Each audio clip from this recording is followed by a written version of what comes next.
जितना एक माता पिता अपने बच्चे को नहीं सिखाते, जितना एक विद्वान से विद्वान व्यक्ति भी किसी व्यक्ति को नहीं सिखाता, संसार में दो चीजें ऐसी हैं जो मनुष्य को अच्छे से अच्छे व्यक्ति को भी जीना सिखा देती है। एक है हमारी गरीबी और दूसरे नंबर पर है हमारे करीबी। एक गरीबी, एक करीबी। करीबी का मतलब होता है जो हमारे करीब में रहने वाले हैं, हमारे परिचित हैं, हमारे साथ उठने बैठने वाले हैं, हमारे साथ रहने वाले हैं, हमारे संग चलने वाले हैं, हमारे साथ आगे बढ़ने वाले हैं, हमारे कदम से कदम मिलाकर चलने वाले हैं, ऐसे करीबी।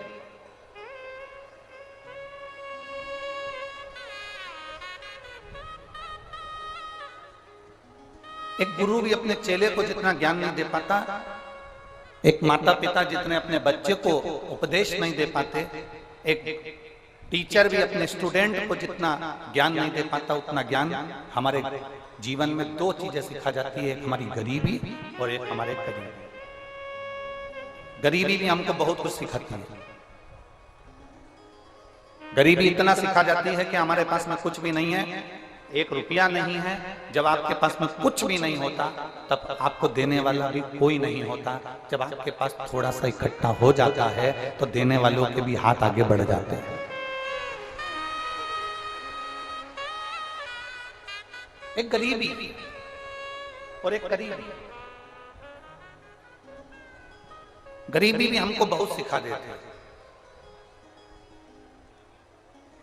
जब आपकी परिस्थिति ठीक नहीं है ना, आपके साथ में कोई नहीं।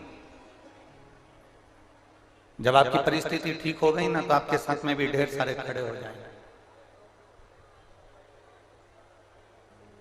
थोड़ा सा धन बढ़ा कि आपके पहचान वाले बढ़ जाएंगे, थोड़ी सी संपदा बढ़ी कि आपके रिश्तेदार, नातेदार, कुटुंब, कबीले सब बढ़ जाएंगे। एक गरीबी व्यक्ति को बहुत अच्छी जिंदगी जीना सिखाता है, बहुत अच्छी जिंदगी। पर हमको लगता है कि हमारी गरीबी ने हमको तोड़ दिया। ना ना ना, किसी की जिंदगी में जो गरीबी आती है वो व्यक्ति को तोड़ने के लिए नहीं आती है। हमने पहले कथा में वर्णन किया था, शायद कुशीनगर के भक्तों ने भी सुना होगा कि रेस का जो घोड़ा होता है, हमने कथा में कहा था, रेस का जो घोड़ा होता है वो रेस का घोड़ा, उसको नहीं मालूम कि मैं रेस में खड़ा हूं, उसको नहीं मालूम कि मुझे रेस लड़ना, उसको नहीं मालूम कि मुझे रेस जीतना। रेस का घोड़ा ग्राउंड के अंदर जाता है, खड़ा हो जाता है, उसका मालिक उस पर बैठ जाता है। मालिक जितना जितना उसको मारता है, मालिक जितना जितना उसको पिन चुभोता है, घोड़े को दर्द होता है, घोड़े को कष्ट होता है और घोड़ा दौड़ता है।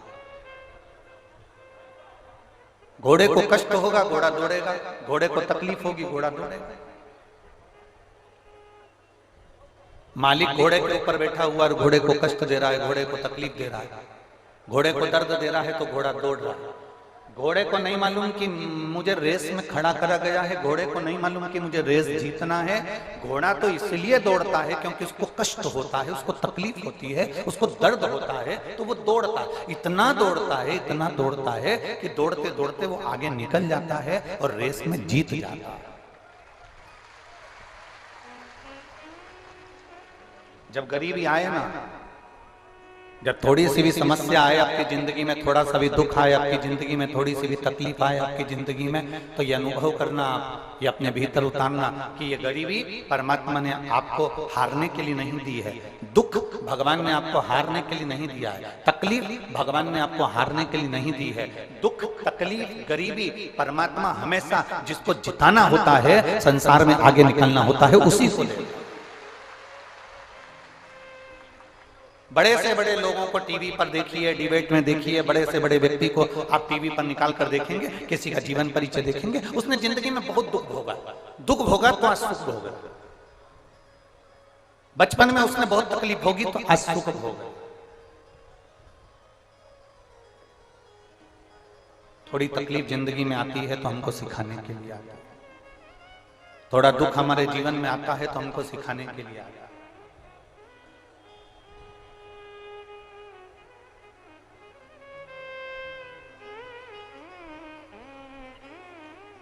हमसे कई लोग कहते हैं, मेरी कुशीनगर की बहनों, मेरे जीजाओं, मेरी जीजियों, बेटियों, बेटाओं, मेरी माताओं, मेरे भाई, हमसे कई लोग कहते हैं गुरुजी फेसबुक पे कोई तुमको ऐसा बोल रहा था, तो यूट्यूब पर कोई आपको ऐसा बोल रहा था, तो कोई ने ऐसा बोल दिया। हम उनको कहते हैं कि देखो, जिसने अपनी दुख की घड़ी में सुना नहीं होता ना, उसको ये सुनकर बुरा लगता। ओम प्रकाश जी, जो दुख की घड़ी में बहुत कुछ सुन लेता है ना, उसको ये सब बातों से कोई फर्क नहीं पड़ता।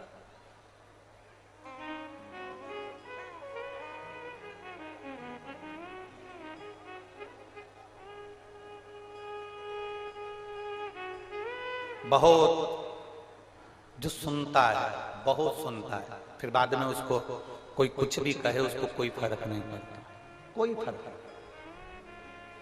दरवाजे में हमारी उंगली आ जाती है, दरवाजे में कभी कभी आपकी भी उंगली फंस गई होगी, आ गई होगी। दरवाजे में अगर उंगली आ गई तो वो दरवाजे की उंगली इतनी सुन्न पड़ जाती है कुछ देर के लिए, उसको यूं भी करो तो मालूम नहीं पड़ता, क्योंकि उस पर इतना दबाव पड़ गया, इतना दबाव पड़ गया कि उंगली पर कोई असर होता ही नहीं। वो उंगली दरवाजे में इतनी दब गई कि उस पर कोई इफेक्ट पड़ ही नहीं रहा, कोई अंतर आ ही नहीं रहा, कोई असर आ ही नहीं रहा। ये उंगली पर दबाव पड़ा तो उंगली भी वजन को झेलने की आदत कर लेती है। उसी तरह जिसने अपने माता पिता के ताने को सुन लिया, पिताजी ने गाली बककर कह दिया, अपशब्द कहकर कह दिया, माँ ने ताने मारकर कह दिया, 2 थप्पड़ लगाकर कह दिया। दुनिया के बच्चों को लगता है कि मेरे मम्मी पापा मुझे गाली देते हैं, अपशब्द कहते हैं, ताने देते हैं। दुनिया के लोगों को लगता है सास बहू को गालियां देती है, अपशब्द कहती है, ताने देती है। पर इतना अंदाजा रखना कि जिसने जिंदगी में आज सुन लिया वो आगे नहीं सुनेगा, और वो बहुत बोल्ड होता चलेगा, बहुत प्रबल होता।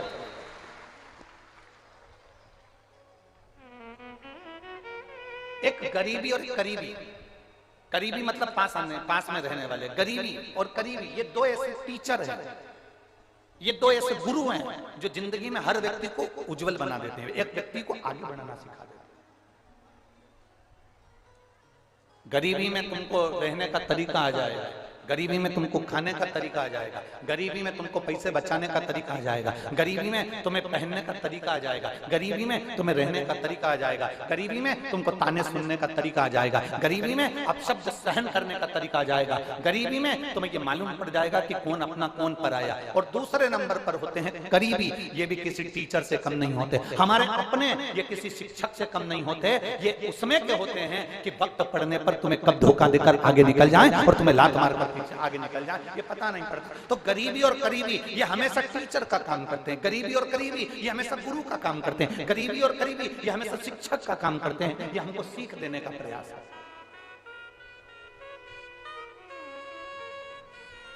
कोई दूसरा नहीं होता हमको सीख देने वाला। आप शिव महापुराण की कथा को देखिए, भगवान शंकर बैठे हैं, शिव जी बैठे हैं और माता पार्वती जी ने आकर उनके आंखों पर अपने हाथ रख दिए।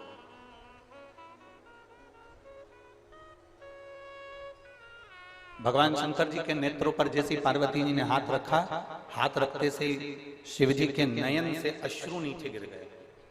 अश्रु से एक बेटा हो गया जिसका नाम था अंधकासुर, जिसका नाम है अंधकासुर।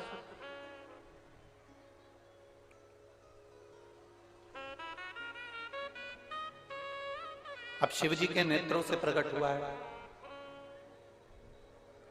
माता पार्वती जी ने उसको गोदी में लिया है, पार्वती जी उसको अपना पुत्र कह रही हैं, बेटा कहकर दुलार कर रही हैं।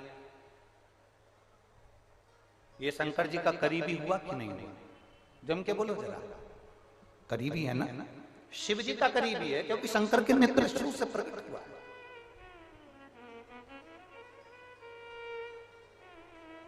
भगवान शंकर के नेत्र शुरू से प्रकटा है।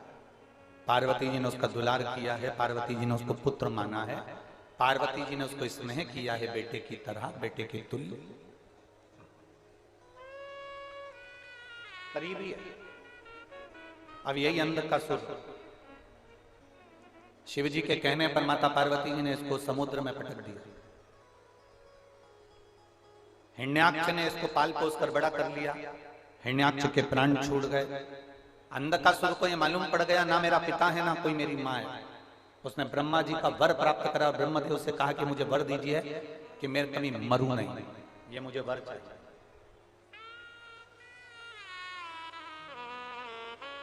मेरे कभी प्राण ना छूटे, ये मुझे वर दीजिए। और संसार सागर में जिसने जन्म लिया है उसको जाना है। मेरे राम जी भी अगर इस पृथ्वी पर आए हैं तो वो भी गए हैं। मेरे भगवान कृष्ण भी इस पृथ्वी पर आए हैं तो वो भी गए हैं। मेरे भगवान गौतम बुद्ध भी इस पृथ्वी पर आए हैं तो वो भी गए हैं। संसार सागर में जिसने जन्म लिया वो गया, पर कुछ कर्म अच्छा कर कर जा, कुछ नेक कर्म कर कर जा। रामकृष्ण परमहंस है, मीराबाई है, कर्माबाई है, स्वामी विवेकानंद जी हैं, नरसिंह मेहता, प्रहलाद, ध्रुव, कुछ अच्छा कर्म कर कर जा। और मत बुरे कर्म कर बंदे वरना पछताएगा, भगवान की आंखों से तू बच नहीं पाएगा, तू बच नहीं पाएगा। अरे ओ अज्ञानी मत कर नादानी, अरे ओ अज्ञानी मत कर नादानी। तेरे कर्म का फल भी तू ही पाएगा, जैसा किया तूने तेरे आगे आएगा। मत बुरे कर्म कर बंदे वरना पछताएगा, भगवान की आंखों से तू बच नहीं पाएगा, तू बच नहीं पाएगा। अरे ओ अज्ञानी मत कर नादानी, अरे ओ अज्ञानी मत कर नादानी। क्यों हम अच्छे कर्म को छोड़कर हम बुरा कर्म क्यों करते? कुछ अच्छा करने का प्रयास करिए, संसार को कुछ अच्छा देने का प्रयास करिए। इसी प्रागण्य की मैं इसी शिव महापुराण का एक वर्णन करना चाहेंगे। आप अपने घर से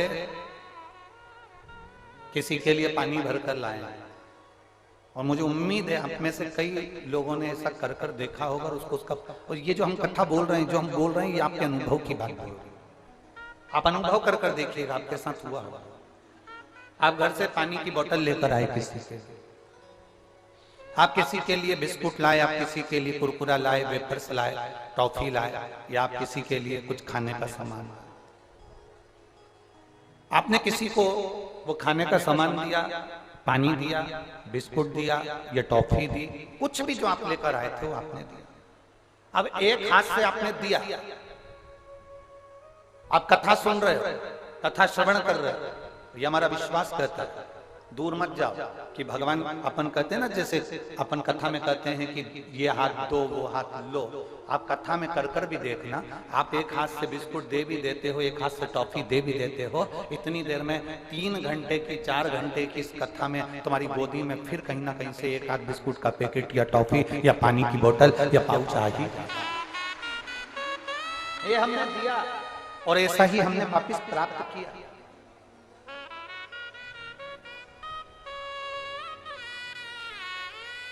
हमें यहाँ का तो नहीं मालूम, परंतु पूनम दीदी कभी मौका लगे तो आप रात्रि को तो आप लोग आते होंगे दर्शन करने यहाँ पर, और मैं कुशीनगर वालों से निवेदन करूंगा, ऐसा नजारा कभी नहीं देखने को मिलेगा। कभी रात्रि को आकर जितने शिव भक्त यहाँ सोते हैं, उनके भजन, उनका कीर्तन, उनकी भक्ति का दर्शन करिएगा, शायद ये वापस मिले ना मिले, इसका दर्शन जरूर करिए। आपने करा? यहाँ रात्रि के समय पर जो आनंद बरसता है, रात्रि के समय पर श्री शिवाय नमस्तुभ्यं, भगवान शंकर की भक्ति, भजन, माताएं बड़े अलमस्त होकर, बड़े अपनी मस्ती में, किसी से मतलब नहीं। शादी में तो नाचोगे तो दूसरे को दिखाने के लिए नाचोगे। यहाँ कौन है? यहाँ तो सियोर वाला महाराज भी दिन में कथा कर कर चले जाता है। रात्रि को कौन है? केवल एक देवाधिदेव महादेव और उसका गण यहाँ पर रहता था।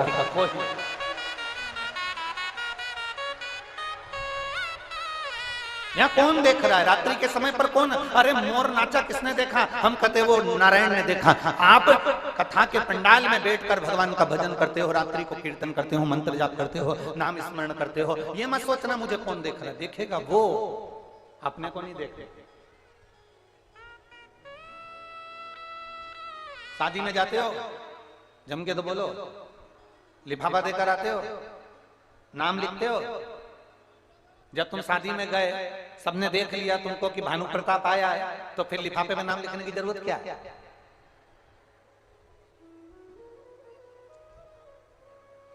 नाम किसके लिए लिखा जाता है? जिसने नहीं देखा हमको कि हम शादी में आए थे, जिसने नहीं देखा हमको कि हम शादी में आए थे। हमारा काम था, हमने लिफाफा दिया, नाम लिख कर दे दिया, उसने उसको रख लिया। बाद में जब लिफाफा खुला, उसमें नाम निकला भानु प्रताप, राम किशन, हरि किशन, लीलाबाई, कमलाबाई, उसमें नाम निकला। तो लोगों ने कहा कमलाबाई भी आई थी। तो इतने में किसी ने कहा हम, हाँ मेरे से तो मिल के गई। उसने कहा हमसे तो नहीं मिली, हमको दिखी नहीं, पर लिफाफे से मालूम पड़ा कि आई थी। उसी तरह आप आते हो शिव महापुराण की कथा में, आप बैठते हो भगवान शंकर की कथा में, आप बैठते हो शिव महापुराण की कथा में। जब पूरी कथा चलती है, बीच में भजन आता है, भजन के बीच में श्री शिवाय नमस्तुभ्यम बोला जाता है। तुम और हम दोनों मिलकर जब श्री शिवाय नमस्तुभ्यम बोलते हैं, तो ये समझ लेना कि हमने उस महादेव को एक लिफाफा भेज दिया, जिस लिफाफे में नाम लिखकर भेजा है कि ये परमात्मा, हम तुम्हारे नाम का स्मरण कर, उच्चारण कर। एक नाम कीर्तन का एक महत्व है, भगवान की अविरल भक्ति का एक महत्व है।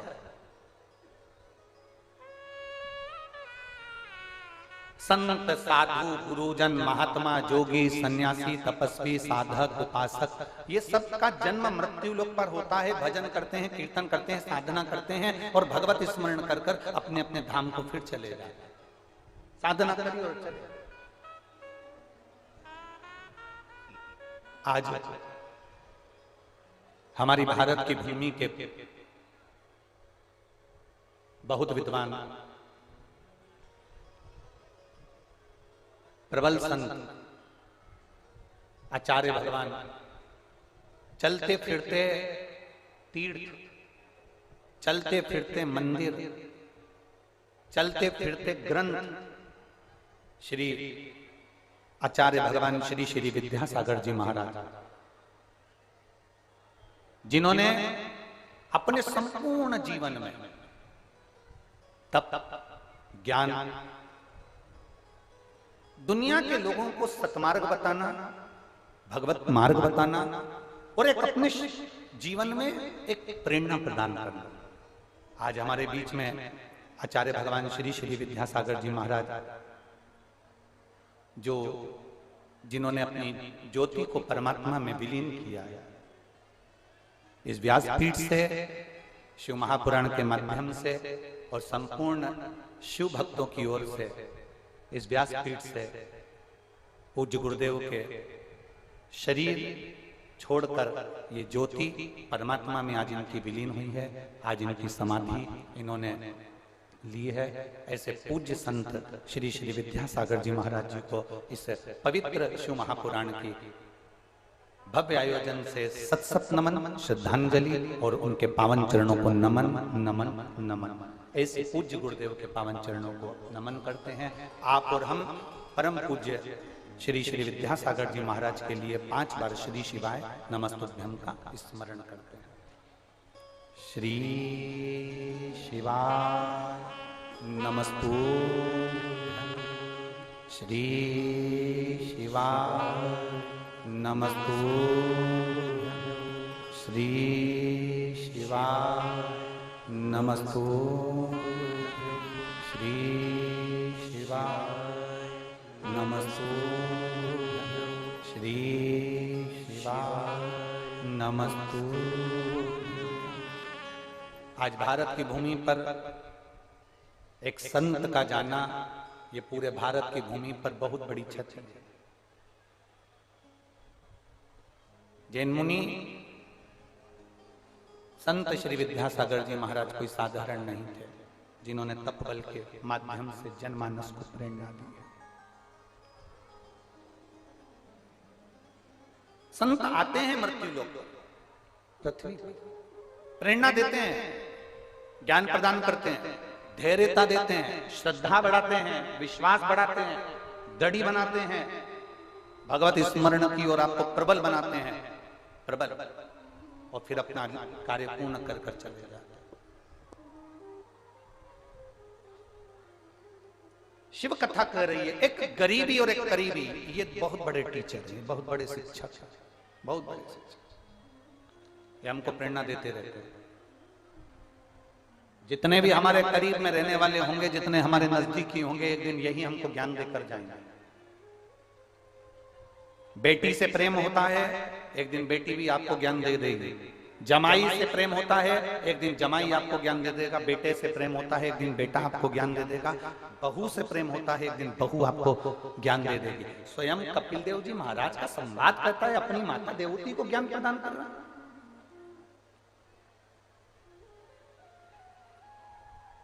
एक बेटा क्या अपने माँ बाप को ज्ञान दे सकता है? यहाँ कपिल मुनि का संवाद कर रहा है, अपनी माता पिता को ज्ञान दिया, अपनी माता देवती को ज्ञान दिया। माँ किस प्रपंच में पड़ी है, किस संशय में पड़ी है माँ? ये शरीर वापिस नहीं मिलने वाला, ये मानव की देह वापिस नहीं मिलने वाली, बहुत मुश्किल से मिली है, बहुत मुश्किल से।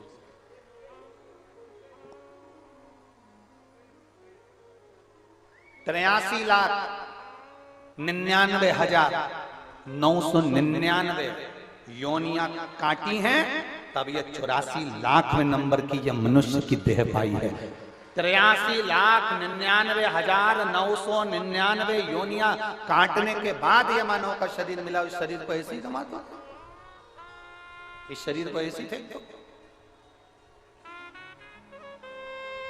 कर्म अच्छा कर, कर्म अच्छा करिए, श्रेष्ठ कर्म करने का प्रयास करिए। जितना अच्छा कर सकते हो उतना अच्छा करने का प्रयास करिए, जितना अच्छा कर सकते।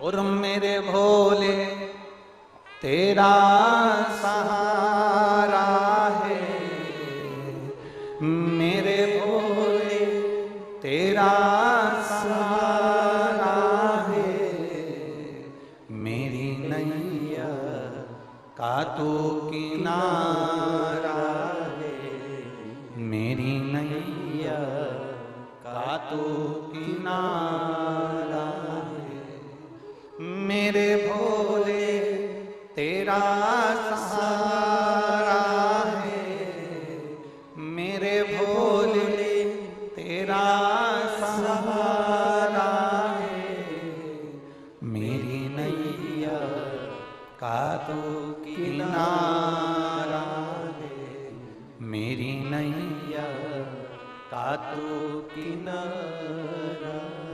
मिला अच्छा कर्म।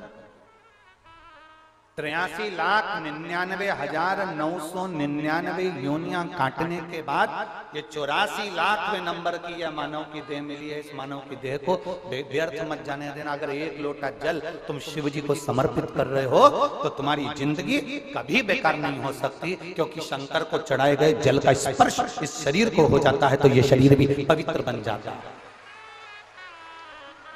पवित्र पारसमणि। आज कोई सुबह पूछ रहा था, गुरुजी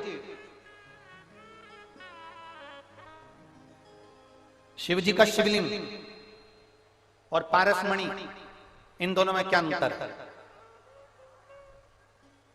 शिव जी का शिवलिंग और पारसमणि में क्या अंतर है? कोई कह रहा था इन दोनों में अंतर क्या है? हम एक बात जरूर कहेंगे इसका अंतर। पारसमणि और भगवान शंकर के शिवलिंग में एक अंतर भारी है। पारसमणि केवल लोहे को छूती है, धातु को छूती है और सोना बना देती है, और शिवलिंग वो है इसको जो छू लेता है वो कुछ भी हो, चाहे वो पत्ती हो, पुष्प हो, पक्षी हो, पशु हो, चाहे मनुष्य हो, वो स्वयं आप रूप परमात्मा का हो जाता है।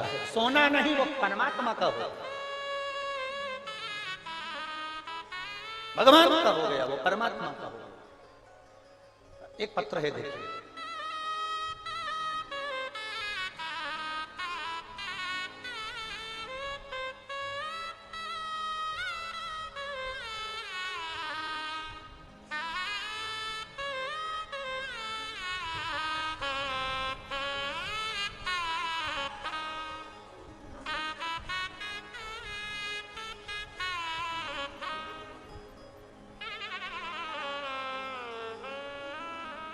कविता शुक्ला, गोरखपुर बिहिया PSC कैंप के रहने वाले हैं। कहीं बैठी हो तो हाथ हिला सकते हैं। कविता शुक्ला, गोरखपुर बिहिया PSC कैंप की रहने वाली हैं। कहीं बैठी हैं, हाथ हिला। बच्चा आया है साथ में? हाँ, लिया इसके लिए। गुरुजी शिवजी पे चढ़ाए गए 1 लोटा जल और पशुपतिनाथ के व्रत का मैं वर्णन करना चाहता हूं। शादी के कई सालों तक हमने इंतजार करा कि संतान होगी। हमने टेस्ट बेबी भी करवाया पर संतान का सुख नहीं हुआ। 1 साल, 2 साल, 4 साल, 5 साल, 10 साल, 15 साल इंतजार करा पर संतान का सुख नहीं। 15 वर्ष निकल गए पर औलाद नहीं हुई गुरुदेव। और 15 साल निकलने के बाद तो लोग भी आशा छोड़ देते हैं कि बच्चा होगा कि नहीं होगा। टेस्ट बेबी वाले के यहाँ हम टेस्ट बेबी के लिए गए, ट्रीटमेंट लिया, पर उसने भी मना कर दिया कि तुम्हें संतान नहीं हो सकता। हम हार गए। उसी दौरान मेरी पड़ोसन ने मुझसे कहा कि आप एक काम करा करो, आस्था चैनल पर शिव महापुराण की कथा आती है, वो सियोर वाला महाराज वास्ता आसन लगाकर टीवी के सामने, भले तुम सोफे पर बैठो, पलंग पर बैठो, जमीन पर बैठो, तुम्हारी मर्जी पड़े जहां बैठो, पर बैठ के सुनना।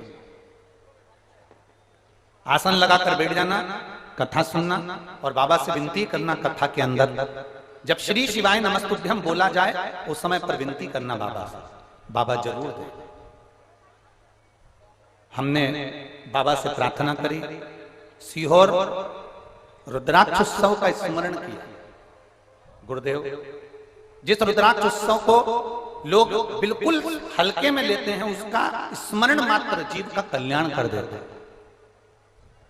एक बात आप लोगों से कहना चाहता हूं, आप लोगों को लगता होगा कि गुरुजी रुद्राक्ष उत्सव रखते हैं और शिवरात्रि के समय पर रखते हैं, उसका एक कारण होता है।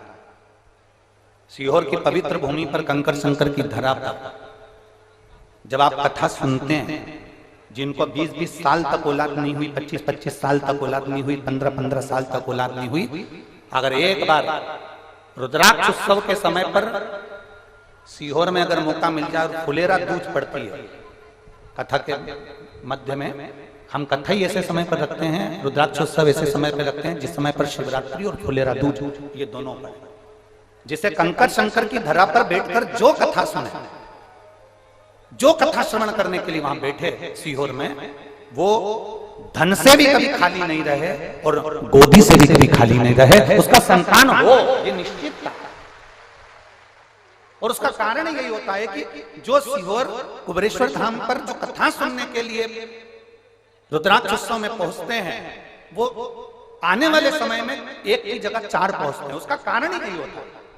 हम तो यहां तक कहेंगे कि जो ठेला लगा रहा है बिल्कुल एकदम कुछ भी नहीं कमा पाता, एक बार रुद्राक्ष उत्सव में आओ और बाबा के उस धाम में कंकर शंकर की धरा पर बैठकर 2 दिन, 5 दिन, 7 दिन जितना बन सके, एक रात्रि परंतु विश्राम जरूर, बाबा से विनती कर कर उससे निवेदन करो, कथा सुनो, वहां बैठकर बाबा से प्रार्थना करो, कंकर उठाकर पूजन करो और पूजन करने के बाद उससे विनती कर कर फिर जाओ। अगले रुद्राक्ष उत्सव में आप अकेले नहीं आओगे, 4 या 5 को साथ लेकर आओगे कि बाबा खाली नहीं छोड़ता। बोल मन का नारा है, शिव खाली नहीं छोड़ता। वो रुद्राक्ष उत्सव कहने का रुद्राक्ष उत्सव लगता है लोगों को कि रुद्राक्ष उत्सव होगा, हम यहाँ तक इसलिए अब की बार रुद्राक्ष वितरण नहीं रखा, रुद्राक्ष वितरण मई में रखेंगे, पर रुद्राक्ष उत्सव में जो रुद्राक्ष का शिवलिंग बनता है उसकी आराधना, उसकी पूजन, उसका दर्शन आप 5 दिन, 4 दिन, 3 दिन, 7 दिन रुककर उसका भजन पूजन करो, वहां बैठकर कंकर शंकर का पूजन करो, भूमि पर बैठकर कथा श्रवण करो। 12 ज्योतिर्लिंग के मध्य में ये कुबेरेश्वर धाम की भूमि है जहां बैठकर हम भगवान की भक्ति करते हैं। इस बहन ने लिखा, 15 साल तक आस छोड़ दी थी कि संतान नहीं होगी, पर हमने आसन लगाकर रुद्राक्ष उत्सव का स्मरण कर कथा का रसपान किया, बाबा से विनती करी और बाबा ने ऐसी कृपा करी गुरुदेव, जो डॉक्टरों ने भी मना कर दिया था। 15 साल के बाद मुझे संतान की प्राप्ति हुई। मैं बाबा को यहाँ प्रणाम करने के लिए, 15 वर्ष के बाद जो औलाद दे दे वो साधारण नहीं है।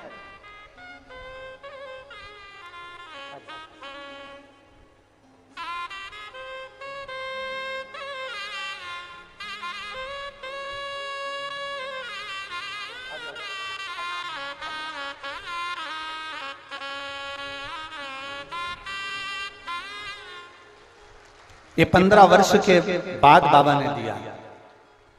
प्रणाम करो, प्रणाम बाबा।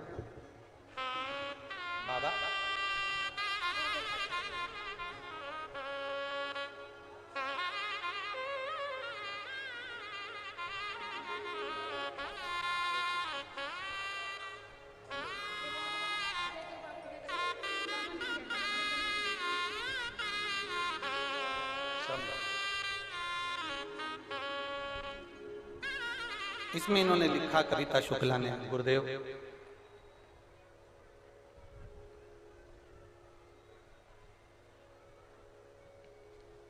हम नहीं जानते थे कि बाबा इतनी जल्दी सुनता है। इन्होंने पत्र में लिखा, हम नहीं जानते थे कि शिव इतनी जल्दी सुन लेता है। और जितने आस्था चैनल पर कथा सुन रहे हैं, जितने आस्था चैनल पर कथा सुन रहे हैं,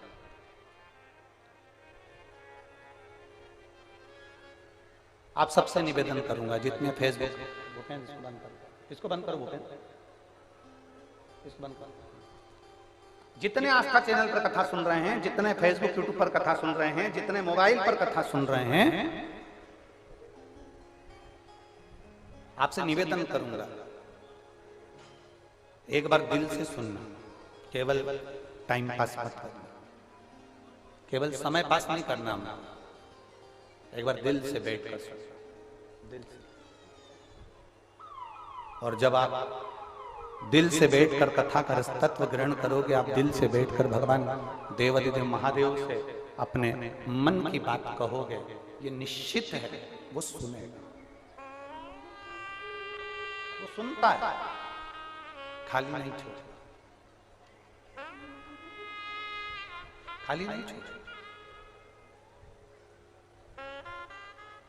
और फिर कहूंगा, खाली ना जाता कोई दर से तुम्हारे, खाली न जाता कोई दर से तुम्हारे, मैं भी खड़ा हूँ नंदी बांधे फंसा अपने हृदय से लगा लो, लगा लो, गिरा जा रहा हूँ, उठा लो, भोले अपने दर से अब तो न टालो, गिरी जा रही हूँ, उठा लो।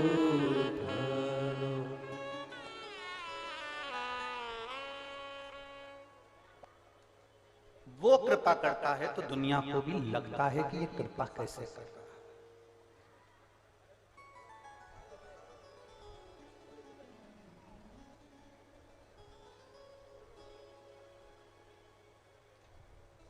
आप रोज शिव जी को जल चढ़ाने जाओ, रोज जल चढ़ाओ,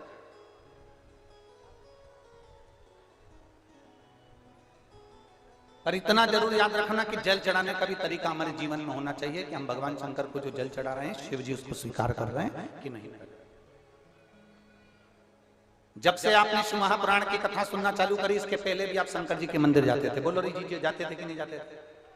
जब से आपने शिव महापुराण की कथा सुनी, इसके पहले भी आप शंकर के मंदिर जाते थे, जल चढ़ाने जाते थे, सोमवार को जाते थे, शिवरात्रि को जाते थे, सावन महीने में जाते थे, बोलो बोलो जम के जाते थे ना।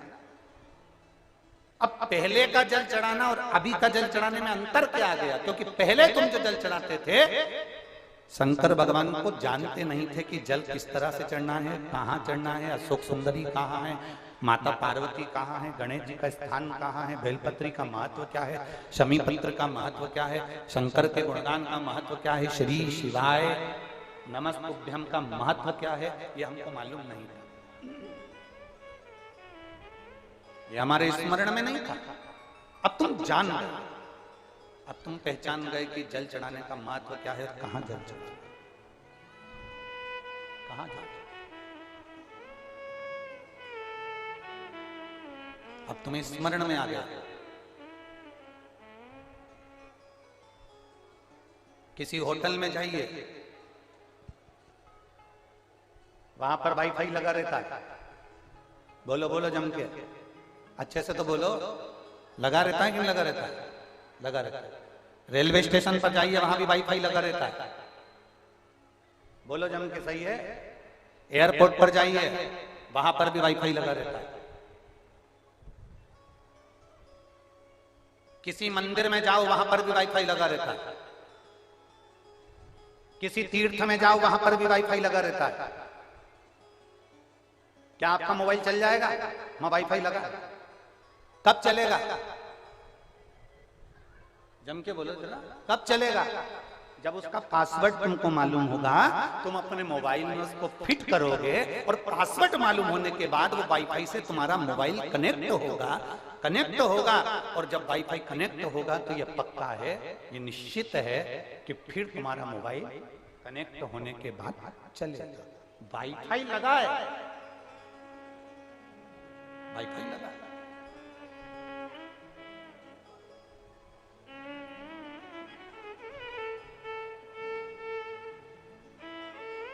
वाईफाई लगा, पर पासवर्ड ही नहीं मालूम है आपको। आप स्टेशन पर बैठे हो, पासवर्ड नहीं मालूम है आपको। आप एयरपोर्ट पे बैठे हो, पासवर्ड नहीं मालूम है आपको। आप होटल में बैठे हो, पासवर्ड नहीं मालूम है आपको। आप मंदिर में बैठे हो, पासवर्ड नहीं मालूम है आपको। वाईफाई जरूर लगा है, पर इसका पासवर्ड मालूम होगा। आपके मोबाइल में आप फिट करेंगे, कनेक्ट हो जाएगा। जब कनेक्ट हो जाएगा तो आपका मोबाइल चलना प्रारंभ हो जाएगा। उसी तरह कई लोग ऐसे हैं जो शिव महापुराण की कथा में आते जरूर हैं। कई लोग ऐसे हैं जो शंकर के मंदिर में एक लोटा जल चढ़ाने जाते जरूर हैं। कई लोग ऐसे हैं जो शंकर भगवान के मंदिर में पूजन करने जाते जरूर हैं। कई लोग ऐसे हैं जो पशुपतिनाथ का व्रत भी करते हैं। पर सही ईमानदारी की बात तो यह है कि सब दूर वाईफाई लगा हुआ है, पर तुम्हें उसका पासवर्ड मालूम होना चाहिए और तुम्हारा मोबाइल कनेक्ट होना चाहिए। तुम पशुपति व्रत करो, मना नहीं है, पर ये दिल को कनेक्ट तो करो। अगर पासवर्ड मालूम है, श्री शिवाय नमस्तुभ्यं, पंचाक्षर मंत्र मालूम है नमः शिवाय, षडाक्षर मंत्र मालूम है ओम नमः शिवाय। जब हम भगवान के मंत्र को जपते हैं, शिव महापुराण की कथा को जब हम श्रवण करने बैठते हैं, तो हमारे मोबाइल को हम वाईफाई से कनेक्ट कर लेते हैं। वो देवादिदेव महादेव से कनेक्ट कर लेते हैं, इसलिए बाबा हमारी सुन लेता है, हमारा मोबाइल चालू हो जाता है, हम उससे कनेक्ट हो रहे हैं।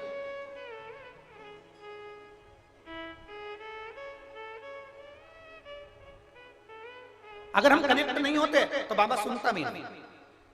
हमको तुम्हारा भाग्य देखना नहीं आता। बहुत बहुत ध्यान दीजिएगा। आप सियोर वाले महाराज को यह मत समझना कि ये कहीं का ज्योतिषाचार्य होगा, कहीं बहुत बड़ा विद्वान महाराज होगा। ना ना ना ना, हमको तुम्हारा भाग्य देखना नहीं आता, हमको तुम्हारा कल देखना नहीं आता। हम नहीं देख पाते कि किसका भाग्य में क्या लिखा है। हमें तुम्हारा भाग्य देखना नहीं आता, हमें तुम्हारा कल देखना नहीं आता, हमें तुम्हारा भाग्य लिखना नहीं आता, हमें तुम्हारा कल लिखना नहीं आता। हम तुम जो पत्र लिखकर भेजते हो, हम वो पढ़ते हैं, हम इन पत्रों को भी नहीं लिखते, हम तुम्हें पहचानते भी नहीं है। क्योंकि ये सीहोर से ये कुशीनगर 1200 किलोमीटर दूर है। हमारा कभी आना भी नहीं हुआ, हमारा कभी आना नहीं, हम आपको जानते भी नहीं, हम आपका पत्र भी नहीं लिख सकते, हम आपका कोई हम भाग्य नहीं लिख सकते। ये भाग्य आप अपना पत्र कब लिखते हो? जब भोलेनाथ आपका भाग्य लिख देता है, तब आप पत्र लिखते हो।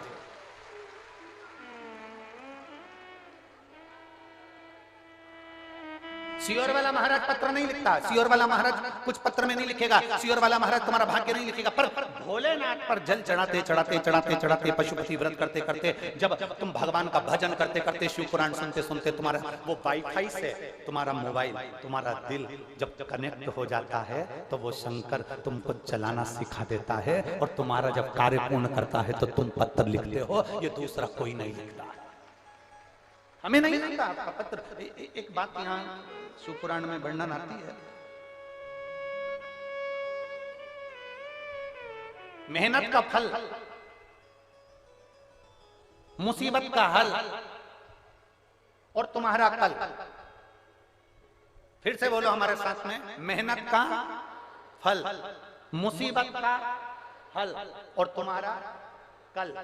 क्या होगा ये दुनिया का कोई नहीं बता सकता, केवल महादेव बता सकते हैं। तुम्हारी मुसीबत का हल कैसे होगा यह महादेव को मालूम है, तुम्हारा कल कैसे होगा यह महादेव को मालूम है। ये उसको मालूम है। मेहनत का फल क्या होगा ये उसको मालूम है, हमको नहीं मालूम कि तुम्हारी मेहनत का फल क्या है। पर इतना जरूर कह सकते हैं, जिसने लगन से शिव पुराण की कथा सुनी है, ये धूप में तप रहे हैं, पंडालों में जगह नहीं है, बाहर लोग वहां तक बैठे हुए रोडों पर, दुकानों में जहां छांव मिल गई वहां पर लोग बैठे होंगे। मैं आस्था चैनल वालों से कहूंगा जरा दिखाना इनको कि धूप में दुकानों में जहां इनको मौका मिल रहा है वहां वहां जा जाकर बैठे हुए हैं, पंडालों में कहीं जगह नहीं, गाड़ियों पर चढ़े हुए हैं, कोई कहीं चढ़ा हुआ है, कोई कहीं बैठा हुआ है।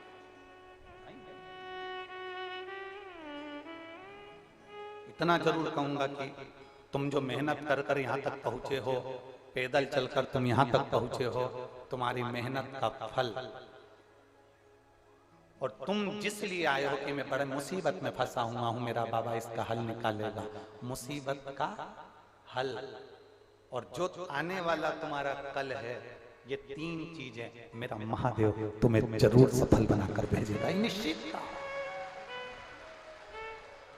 और शंभु शरण पड़ी मांगो घड़ी रे घड़ी, दुख काटो दया करी ने दर्शन आपो, शंभु शरण पड़ी मांगू घड़ी रे घड़ी, दुख काटो दया करी ने दर्शन आपो।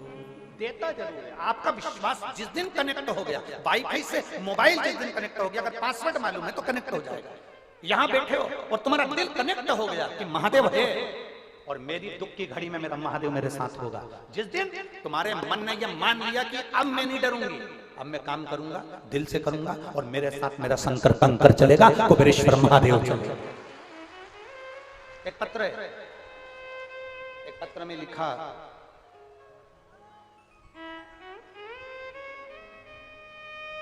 मेरा नाम किरण जायसवाल है, मेरे पिता का नाम रविंद्र जायसवाल है, जिला गोरखपुर, ग्राम खजनी बाजार से आई हूं। कहीं बैठी हूं तो हाथ हिला सकते हैं आप ही हैं? श्री शिवाय नमस्ते।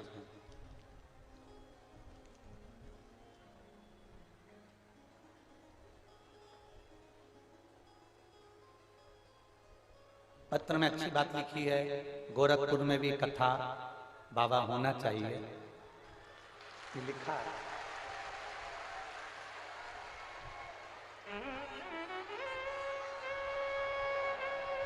अब इनने पत्र में लिखा है हमारे गोरखपुर में भी कथा होना चाहिए।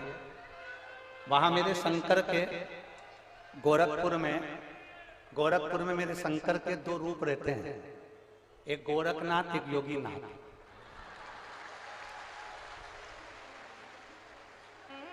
और जिस दिन गोरखनाथ और योगीनाथ जी के मन में आ गई ना, उस दिन ये शिव पुराण तुम्हारी गोरखपुर में हो जाएगी पक्का।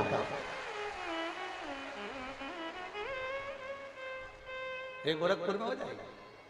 गुरुजी, मेरा नाम किरण जायसवाल है, मेरे पिता का नाम रविंद्र जायसवाल है। रविंद्र जी आए हैं क्या? हाथ हिलाओ, आ जाइए रविंद्र जी, आप आओ।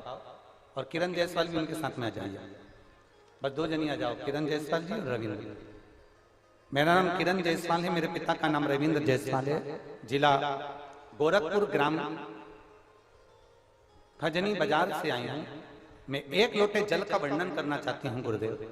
हम कभी शिव जी के मंदिर नहीं जाते थे, हम शंकर का गुणगान नहीं करते थे। पहली बार आपकी कथा केवल मोबाइल के माध्यम से सुनी थी और आपसे भी निवेदन करते, आपके पास में अगर शंकर की कथा, कुबेरेश्वर धाम की कोई लीला, भगवान शिव की कथा का कोई क्लिप अगर आपके पास में आता है, इस पवित्र शिव महापुराण की कोई क्लिप आपके मोबाइल पर आती है, तो आपको भी फर्ज बनता है कि सारे ग्रुपों में भेजा करो। हो सकता है किसी का भाग्य खुल जाए, किसी का भविष्य अच्छा हो जाए, भेजा करो। पर कई लोग नकली नकली क्लिप बना लेते हैं, उसमें कुछ कुछ फोटो हमारा लगा देते हैं, बोलने वाले दूसरे हो जाते हैं। आपको क्लिप भेजना वो चाहिए जो व्यासपीठ की कटी हुई हो, जो व्यासपीठ पे बोलते हुए हो, दिखते हुए हो और हम बताते हुए हो, वो क्लिप आप दुनिया को भेजो, मना नहीं। पर नकली मत भेजना कि कोई नकली काम कर जाए और दिक्कत कर। गुरुजी एक मोबाइल पर क्लिप देखी, उस क्लिप से आशा जगी। मेरे पिताजी की दोनों किडनियां खराब हो गई, डॉक्टर ने उनको बिल्कुल डायलिसिस पे डाला, उनकी हर्नियां बढ़ गई और हार्ट जैसी प्रॉब्लम हो गई। पलंग पर रहना, किडनियों ने काम करना बंद कर दिया। डॉक्टर के हिसाब से तो ये किडनी ट्रांसप्लांट करना पड़ेगी, कोई हो तो दे। अब इस अवस्था में कौन किडनी कहां से बदलेगा, कौन दे, पैसा कहां से आएगा, कैसे होगा? बाबा केवल आपकी एक मोबाइल पर क्लिप देखी थी कि पीपल का पत्ता गलाकर उसका पानी शिव को चढ़ाकर उसका आचमन सुबह सुबह करना था, जिसमें अवधूतेश्वर महादेव का आपने नाम दिया। भगवान शिव ने ऐसी कृपा करी गुरुदेव, 15 दिन के बाद हमने वो प्रयोग करा। प्रयोग करने के बाद हम डॉक्टर को दिखाने के लिए गए, और दिखाने के लिए गए तो डॉक्टर के हिसाब से दोनों किडनियों ने काम करना प्रारंभ कर दिया। हम बाबा को धन्यवाद देने के लिए आए हैं, ये बाबा की कृपा है।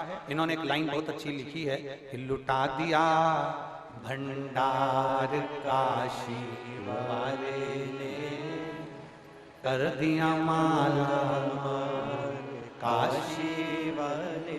गुरुजी मैं अपना मोबाइल नंबर देती हूँ, मैं छाती ठोक कहती हूँ कि मेरा देव अधिदेव महादेव जब भी देता है छप्पर फाड़ कर देता है। ये शिव तत्व योग है, ये त्रिकालदर्शी है, कैलाश है। बोल बम का नारा है, शिव तत्व को जाना। भगवान शंकर की अविरल भक्ति को पहचानो। इस शिव महापुराण को हल्के में मत लो, आप बैठकर सुन जरूर रहे हो, दिल से आप धारण कर रहे हो, ग्रहण कर रहे हो, पर इतना विश्वास मानकर चलना कि मेरा शंभू तुम्हारी झोली को खाली नहीं भेजेगा, भर कर भेजेगा। वो इतना देकर भेजेगा कि आप आनंद में हो। पूनम दीदी, शिव महापुराण का एक नियम है, हम आपको बताना चाहेंगे। बड़ा भारी नियम है शिव पुराण का, एक नियम सबसे भारी, और जितने लोग सुन रहे हैं वो भी अच्छे से सुन रहे। शिव महापुराण का एक नियम बड़ा भारी है। एक बार जो शिव पुराण की कथा करवा लेता है, बाबा उसकी झोली इतनी भर देता है कि वो 2 साल में वापस कथा लेने के लिए आ जाता है। ये शिव पुराण का बड़ा भारी, इतना बाबा दे देता है। अजय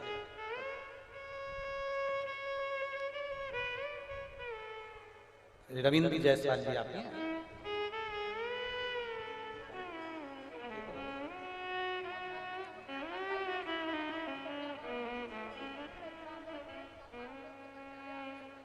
ठीक है ना बता? एक बार रविंद्र जी ऐसे हाथ हिला दो, बाबा ने बड़े कृपा।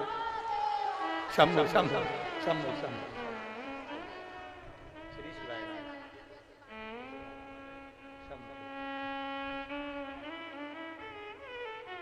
तेरे दरबार की बाबा निराली शान देखी है, तुझे देते नहीं देखा, पर झोली भरी देखी है। मुख दुनिया मोड़े बाबा तू मुखड़ाना, मेरी लगी परी तीनू बाबा तुए भरोसा। पशुपति व्रत करो। कई माताएं व्रत करती है केवल दिखावे के लिए, किसी ने बताया तो ना ना ना, विश्वास है तो करो, नहीं तो मत करो। अगर भरोसा रखकर व्रत किया है पशुपतिनाथ का तो एक व्रत में ही काम हो जाएगा।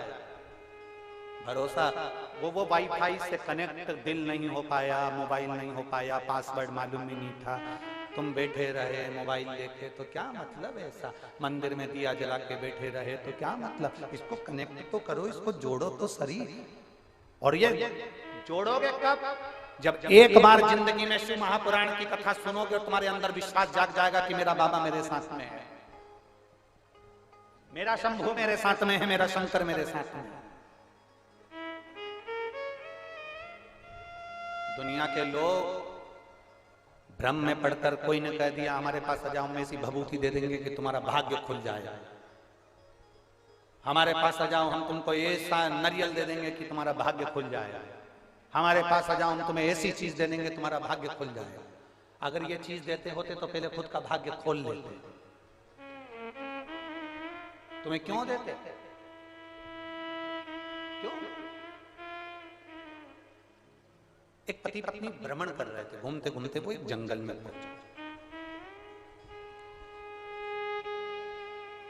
पति पत्नी दोनों जंगल में गए। अब पति पत्नी जंगल में जाते जाते उन्होंने देखा कि सामने कोई महात्मा जी का झोपड़ा है। कोई महात्मा जी का घर, झोपड़िया है, झोपड़ा है।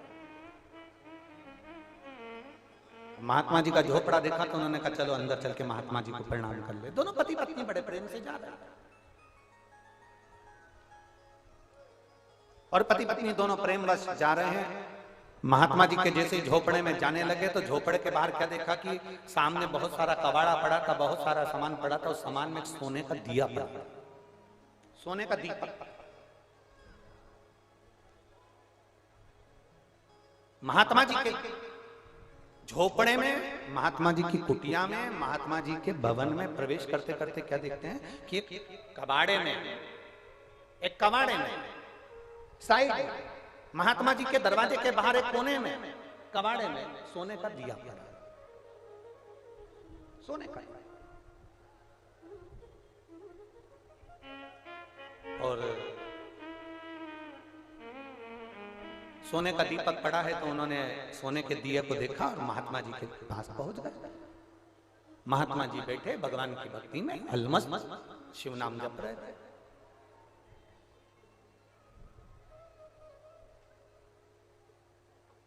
अपनी मस्ती में डूबे। हर हर महादेव शंभो काशी विश्वनाथ शंभो। हर हर महादेव शंभो काशी विश्वनाथ काशी विश्वनाथ शंभो। हर हर महादेव शंभो काशी विश्वनाथ शंभो। हर हर महादेव शंभो। हर हर महादेव शंभो काशी विश्वनाथ शंभो। हर हर महादेव शंभो काशी विश्वनाथ शंभो। महात्मा जी बैठे हैं, शिव नाम जप रहे हैं। दोनों दंपति, दोनं पति पत्नी महात्मा जी के पास पहुंचे, प्रणाम करा। महात्मा जी तो नेत्र बंद करके भगवान की भक्ति कर रहे, शिव भक्ति में डूबे हो बैठे अलमस्त, भगवान शंकर की भक्ति में अलमस्त होकर बैठे।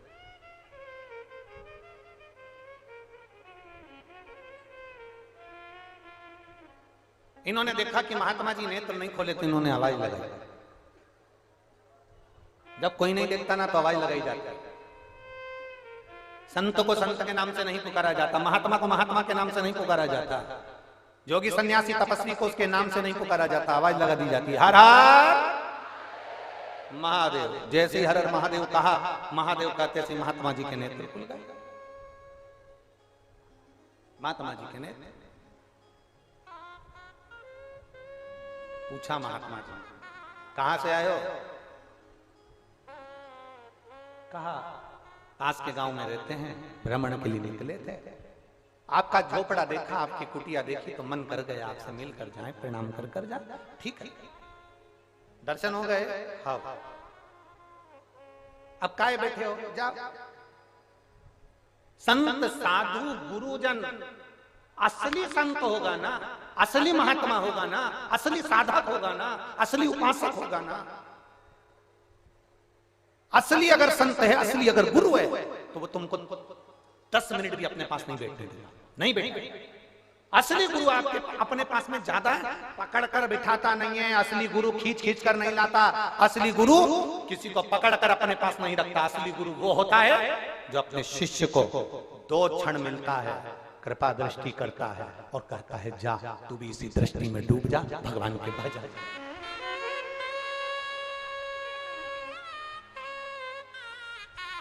राम जी के मंदिर में बैठने की जगह होती है, भगवान कृष्ण के मंदिर में बैठने की जगह होती है, दत्त भगवान के मंदिर में बैठने की जगह होती है, देवी जी के मंदिर में बैठने की जगह होती है, शनि महाराज के मंदिर में बैठने की जगह होती है, गुरु महाराज के मंदिर में बैठने की जगह होती है, हनुमान जी के मंदिर में बैठने की जगह होती है, पर शंकर भगवान का जहां शिवलिंग होता है, जो गर्भगृह होता है, उसमें बैठने की जगह नहीं होती है। इतना गीला होता है, इतना गीला होता है कि धोती पांव ऊपर करके तुमको जल चढ़ाना पड़ता है, वहां बैठते नहीं हो। शंकर जी से पूछा तुम्हारे मंदिर में लोग बैठते क्यों नहीं है? शंकर भगवान ने कहा असली जो गुरु होता है वो किसी को अपने पास बैठने नहीं देता। वो कहता है जैसी मैं मस्ती में डूबा हूं, मेरी कृपा दृष्टि पाकर तू भी मस्ती में डूब जा, मेरे पास बैठकर समय बर्बाद मत करो, अपने घर जाओ, आनंद पाओ, अलमस्त रहो, दूधो नहाओ, पूतो फलो, हमारे पास क्यों बैठते हो?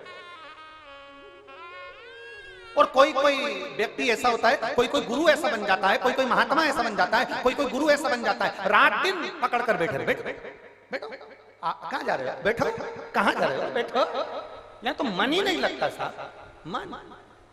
ये कथा की यजमान पूनम जी और ओम प्रकाश जी बैठे हैं, पांडे जी, इनसे पूछो ये हमसे कितनी बार मिली होंगी अभी तक? एक बार भी, एक बार भी नहीं। कोई इनसे पूछा? इनके बेटे से पूछ ले कोई, इनकी बेटी से पूछ ले कोई कि गुरुजी आपसे कितनी बार मिले, कितनी बार मिलना हुआ? एक क्षण के लिए भी, एक बार भी।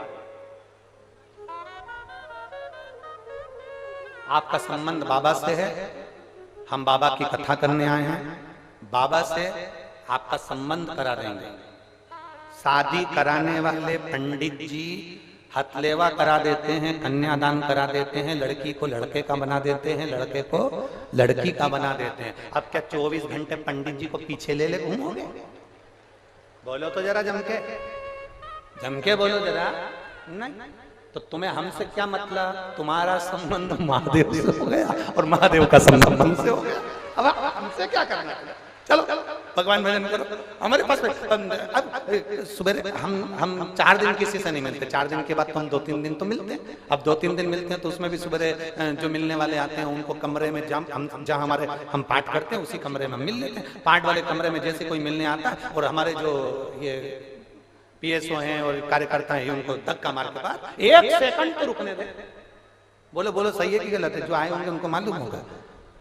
अंदर गए, प्रणाम करा, बाहर निकलो, धक्का मारे से तो बाहर रुकने नहीं देते। चलो बाहर, चलो बाहर। उससे मिलो जिससे मिलने के लिए तो सीहोर वाला महाराज भी तरसता है, देवाधिदेव महादेव है।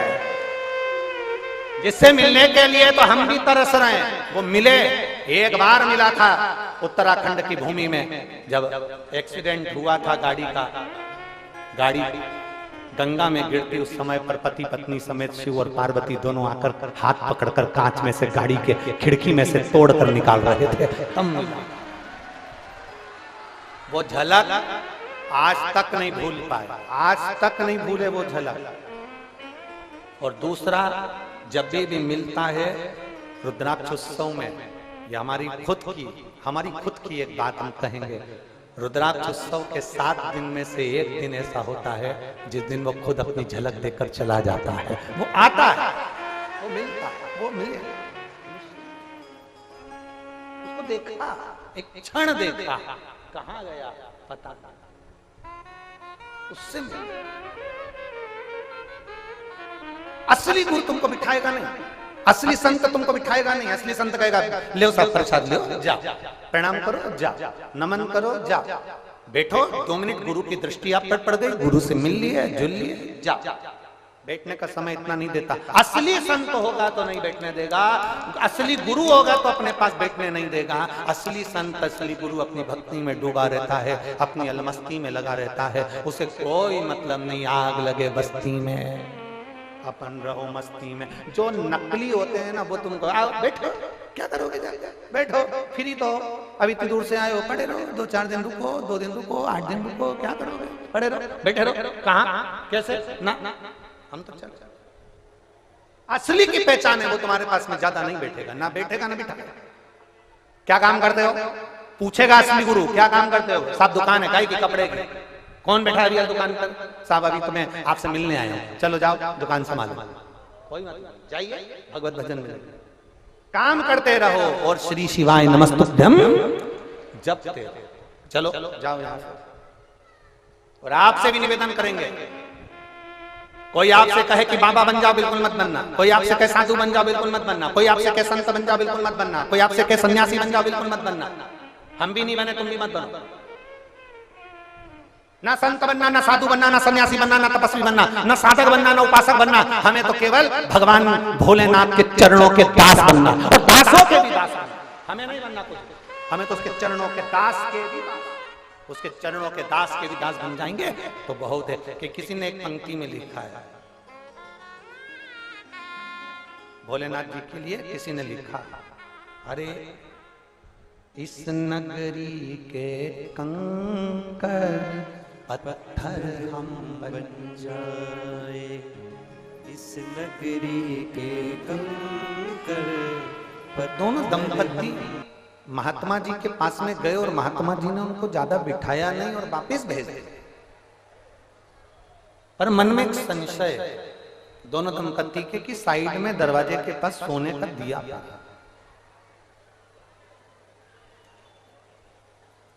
एक सोने का दीपक दरवाजे के पास में पड़ा हुआ।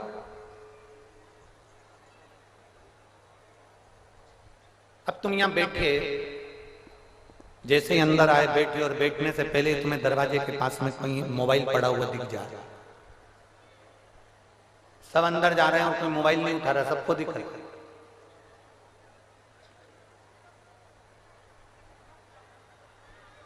कोई नहीं छू रहा।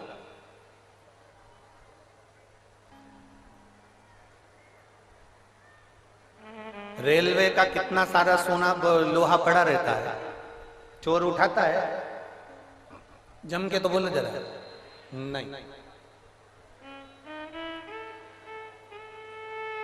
कितना लोहा पड़ा है, नट बोल्ट सामान लोहे लोहे का पड़ा रहता है, कोई नहीं उठाता क्योंकि उसको मालूम है रेलवे का। चोर ने उठाया तो चोर को मोर बना दिया जाएगा, ये उसको मालूम, वो नहीं। पास में सोने का दीपक पड़ा। पति पत्नी ने दोनों महात्मा जी को प्रणाम कर कर जाने लगे, पर महात्मा जी तो महात्मा जी थे, पहचान गए। आखिर ये क्या बात है, क्या हो क्या गया, क्या हुआ? तो महात्मा जी ने तुरंत उनको रोका, रुको इधर आओ, इधर आओ, इधर आओ। जी जी क्या बात है? महात्मा जी से दोनों पति पत्नी ने कहा, मन में एक संशय। क्या संशय है? सोने का दिया तुम्हारे दरवाजे पर कोने में पड़ा हुआ है, सोने का दिया। आपको इतने सारे लोग दर्शन करने आते होंगे, इतने सारे लोग मिलने आते होंगे, कोई सोने का दीपक नहीं उठाता। महात्मा जी ने तुरंत कहा कि वो सोने का दीपक तुम्हें चाहिए हो तो ले जाओ। थोड़ा ध्यान देना कथा पर, बड़ी सुंदर शिव पुराण का ये पवित्र चरित्र है। सोने का दीपक अगर तुमको चाहिए तो ले जाओ, पक्का पक्का ले जाऊं, ले जाओ। पर याद रखना, सोने के दीपक से 3 बार तुम दिया जला के जो मांगोगे वो मिलेगा। 3 बार जो मांगा जाएगा मिलेगा।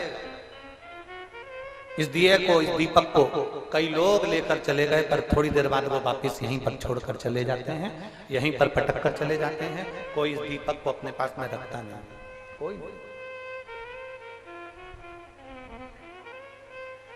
बड़ी कृपा करी आपने, बड़ी दया करी आपने, बड़ी करुणा करी आपने, बहुत कृपा है।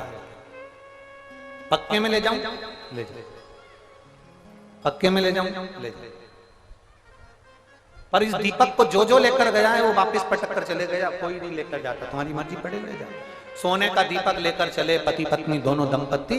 घर में पहुंचे, पति पत्नी ने विचार करा इस सोने के दीपक से क्या मांगा जाए, सबसे पहली चीज क्या मांगी जाए। तो सोने के दीपक में उन्होंने बाती लगाई, प्रज्वलित करा।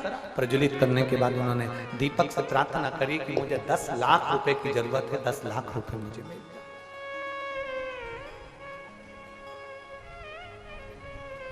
क्या मांगा? शिव महापुराण की कथा कहती है, भगवान शंकर का चरित्र कहता है, भगवान शंभू का पवित्र चरित्र कह रहा है, देवादिदेव महादेव का चरित्र कह रहा है। भगवान के दरवाजे पर जाकर अगर मांगना तो सबसे पहली चीज मांगना कि सर्वप्रथम जो दुनिया का पहला सुख है, निरोगी काया। जम के बोलो जरा, अगर मांगना है तो निरोगी काया, और दूसरे नंबर पर भगवान से ये प्रार्थना करना कि ये निरोगी काया भी मुझे बाद में देना, सबसे पहले दे दे तेरी भक्ति और उसके बाद दे दे निरोगी काया। ये दोनों मिल जाएगी तो तेरी भक्ति करने में आनंद है। ये दोनों और कृपा की ना हो जो आदर तुम्हारी तो सुने गिरे अदालत तुम्हारी, तो सुनी रे अदालत तुम्हारी, गरीबों के दिल में जगा तुम न पाते तो किस दिल में होती इबादत तुम्हारी। दिया लेकर गए, हाथ जोड़कर मांगा, 10 लाख रुपए मिल गए। कितने लाख? जम के बोलो जरा, 10 लाख। दिया जलाकर 10 लाख रुपए मांगे। सवेरे दिया जलाकर मांगा था, शाम को 4 बजे एक व्यक्ति दरवाजा बजाया और दरवाजा बजाकर उसने बैग उठाकर, उसने बैग लेकर वो बैग आवाज लगाई, दरवाजा बजाया, अंदर से दंपत्ति बाहर निकल कर आए। उन्होंने पूछा आप कौन हो, कैसे आना हुआ, किस लिए आया? उसने कहा इस बैग में 10 लाख रुपए हैं और ये पत्र, एक पत्र को एक लिफाफे में डालकर वो पत्र भी दे गए। ये 10 लाख रुपए हैं और ये पत्र है, ये लीजिए। दोनों दंपत्ति बड़े खुश हो गए। हमने सवेरे तो भगवान से 10 लाख रुपए मांगे थे और शाम को 4 बजे 10 लाख रुपए आ गए। बड़ी कृपा करी भोलेनाथ ने, बड़ी कृपा करी परमात्मा ने। महात्मा जी ने कहा था इस दिए से जो मांगोगे वो मिल जाएगा। 10 लाख रुपए प्राप्त हो। अब पत्र पढ़ा जाए कि पत्र में लिखा क्या। जो पत्र निकाला, पत्र को पढ़ा तो उस पत्र में लिखा हुआ था कि ये जो 10 लाख रुपए आपको दिए हैं, आपका बेटे का एक्सीडेंट मेरी गाड़ी से हो गया था, आपका बेटा मेरी गाड़ी से मर गया, उसके हर्जाने में मैंने ये 10 लाख रुपए आपको दिए। दोनों दंपत्ति रोने लगे, दोनों पति पत्नी रो रहे हैं। क्या करे 10 लाख का? जवान की जवान बेटा चले गए, रोने लगे। 10 लाख रुपए कोने में पटक दिए और दोनों अपने बेटे को हाय हाय कर रोने लगे। पत्नी ने फिर दिया जलाया, वर मांगा, वर दे दो, मेरा बेटा वापिस दे दो। भगवान ने बेटा तो वापिस दिया, पर वो प्रेत की योनि में दिया, भूत बनकर, प्रेत बनकर। जैसे ही बेटा आया, जैसे ही प्रेत की योनि में बेटा आया, जैसे ही प्रेत की योनि में बेटा आया, बेटा जैसे ही प्रेत की योनि में आता है और आने पर उसने उपद्रव मचाना प्रारंभ करा। कहीं दीवार तोड़े, कहीं पंखा तोड़े, कहीं लाइट तोड़े, कहीं कुछ काम करे। दुखी हो गए। माँ ने फिर दिया जलाया। अब हमारा बेटा प्रेत योनि में पड़ गया है। बाबा, ये तीसरे नंबर पर उसने मांगा कि मेरे बेटे की मुक्ति दे दो, बेटे का मोक्ष। दिया उठाया, महात्मा जी के दरवाजे पर वापस पटक कर आया। ये वो दीपक है जिससे 3 चीजें मांगी जाती है उन्होंने वापिस दिए को ले जाकर महात्मा जी के दरवाजे पर पटक दिया और महात्मा जी के हाथ जोड़े, विनती करी, निवेदन करा, प्रार्थना करी महात्मा जी से कि ये दिया बड़ा गजब का है, ये दीपक बड़ा गजब का है, जो ले जाता है ये देता जरूर है पर ये ले भी बहुत लेता है। शिव महापुराण की कथा कहती है कहीं लालच में पड़कर कोई तुमसे कह रहा है यहाँ भभूति मिल रही है इससे ये हो जाएगा, नारियल मिल रहा है इससे ये हो जाएगा, यहाँ से ये प्राप्ति हो जाएगी, ना ना ना ना। शिव महापुराण की कथा कहती है सोने का दीपक दिखता भले अच्छा है, सोने की चमक दिखती बड़ी अच्छी है, पर वो सोने की चमक किसी काम की नहीं रहती अगर परिवार में दुख प्रदान कर दे तो चमक का कोई महत्व नहीं। वो सोने की चमक का कोई महत्व नहीं अगर वो दुख प्रदान कर दे। शिव महापुराण की कथा कहती है तुम्हारी मेहनत की जो चमक होती है वो श्रेष्ठ होती है, तुम्हारे कर्म की जो चमक होती है वो श्रेष्ठ होती है, तुम्हारी परिश्रम की जो चमक होती है वो श्रेष्ठ होती है, तुम्हारी मेहनत की, तुम्हारी लगन की, तुम्हारे विश्वास की जो चमक होती है वो श्रेष्ठ होती है, और शंकर की भक्ति की जो चमक होती है तुम्हारे चेहरे पर वो श्रेष्ठ होती है। दिखावे की नहीं है। बोल बम का नारा है, दिखावे की नहीं, वो दिखावे से मतलब गला पकड़ रहा, वो दिखावे से नहीं है, वो दिखावे की मूलता में। चमक श्रेष्ठ पर वो शिव भक्ति की, वो भगवान की अविरल भक्ति की, वो भगवान शंकर की अविरल विश्वास की, दृढ़ता की, तो श्रेष्ठ। शिव जी के नेत्र बंद करे अश्रु गिरा, अंध का सुर उत्पन्न हो गया। गरीबी और करीबी ये दुख देते हैं। शंकर भगवान के नेत्र अश्रु से प्रगटा बेटा, वो पुत्र, वो अंधकासुर, उसने वर मांग लिया कि मैं कभी ना मरूं। ब्रह्मा जी ने कह दिया ऐसा कभी नहीं हो सकता कि तुम मरोगे नहीं, मरना तो पड़ेगा, निश्चित है मृत्यु आएगी, 7 ताले में बंद भी हो जाऊं तो मौत तो मौत है, आना ही है।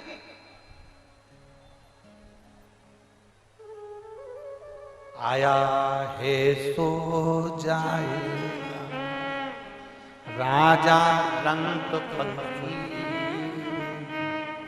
जो आया है उसको जाना है। कोई राजगादी पर बैठ कर जाएगा, कोई कैसे जाएगा, कोई कैसे जाएगा, जिसकी जैसी मर्जी वैसा, जिसके कर्म में जैसा लिखा है, जिसकी जैसी लगनता लिखी है वैसा उसको जाना, उसको जाना पड़ेगा निश्चित।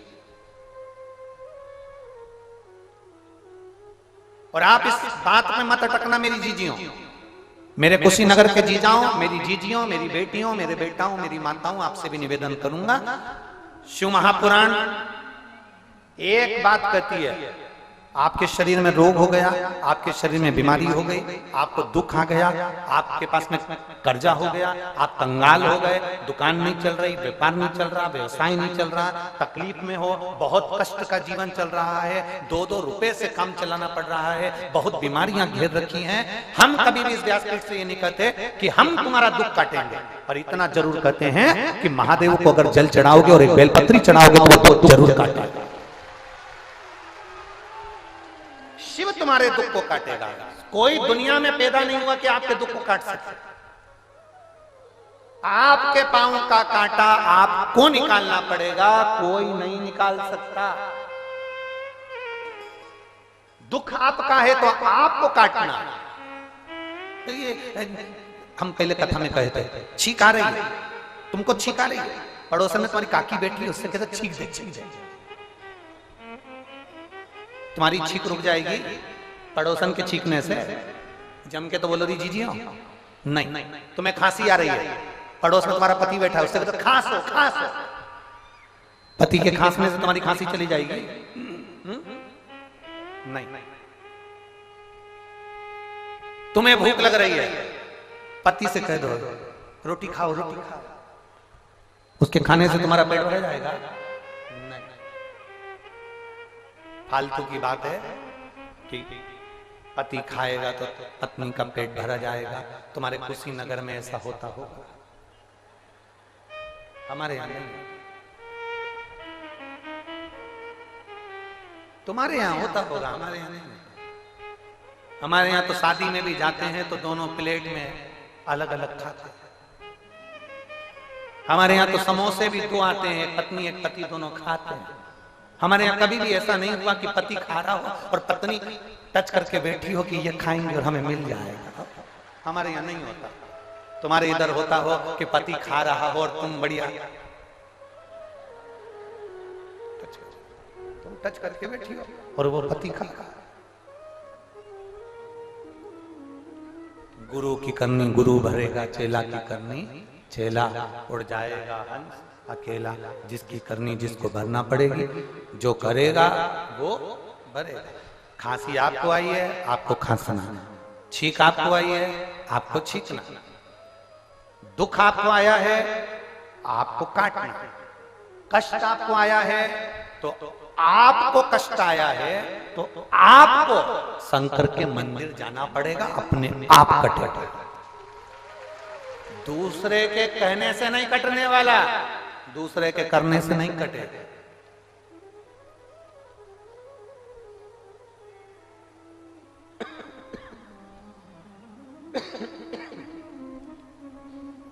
अपना दुख अपने ही कांटे से कटेगा, कोई दूसरा नहीं काटने वाला है, दूसरा नहीं काटेगा।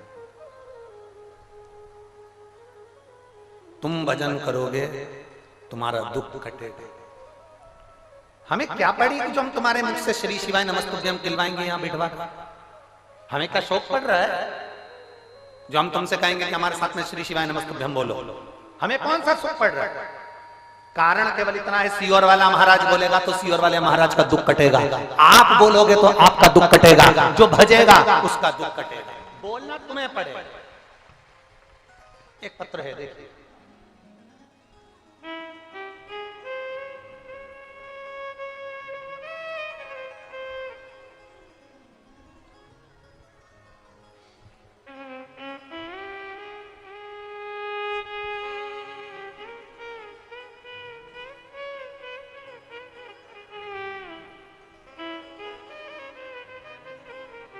मैं प्रतिभा त्रिपाठी गोरखपुर के निवासी हूँ। त्रिपिटा प्रतिभा जी जहाँ कहीं भी बैठी हूँ हाथ हिला सकते हैं। मैं प्रतिभा त्रिपाठी गोरखपुर की निवासी हूँ। सबसे पहले तो मैं पूनम आंटी जी को, ओम अंकल जी को धन्यवाद देती हूँ कि उन्होंने हमको शिव पुराण सुनने का मौका दिया। उसके लिए आपको बहुत बहुत साधुवाद। कहीं बैठी हैं? प्रतिभा त्रिपाठी गोरखपुर से आई हैं। कहीं बैठी हो तो हाथ हिला सकते हैं। हाथ हिलाओ, ऐसा एक बार दिख जाओ। हाँ ठीक है, दिख गया, ठीक है। मैं बाबा को धन्यवाद देने के लिए गोरखपुर से आई हूं। गुरुदेव, मेरे पिता स्वर्गीय रामानंद त्रिपाठी जी एक अध्यापक थे। 2018 में उनके प्राण चले गए। उनकी तकलीफ, उनके शरीर में गुर्दा की प्रॉब्लम हो गई थी। आज पश्चाताप होता है मुझे। अगर आपकी कथा 7 साल पहले अगर मैंने सुनी होती तो ये विश्वास से कहती हूं, एक लोटे जल से मैं अपने पिता को बचा पाता। गुरुदेव, मेरी मौसी जिनका नाम इंद्रावती पांडे है, उनके पति श्री अनिल जी पांडे हैं, जिनका एक लड़का है अजय पांडे।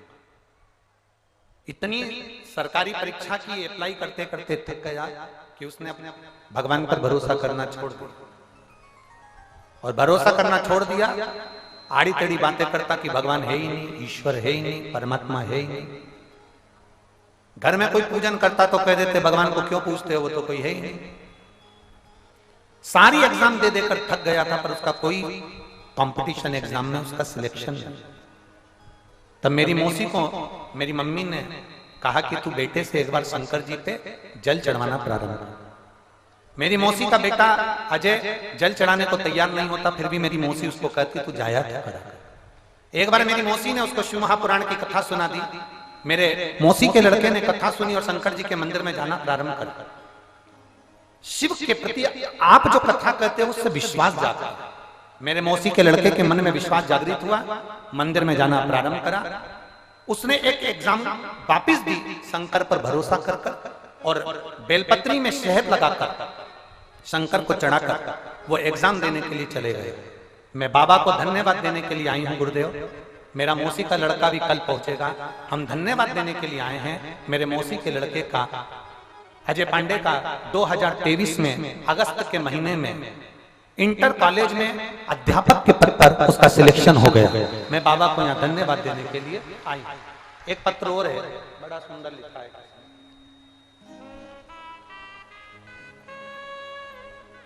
मैं मीनू देवी पति श्री ललित जायसवाल निवासी देवरिया की रहने वाली हूँ। कहीं बैठी हूँ तो हाथ हिला सकती हैं।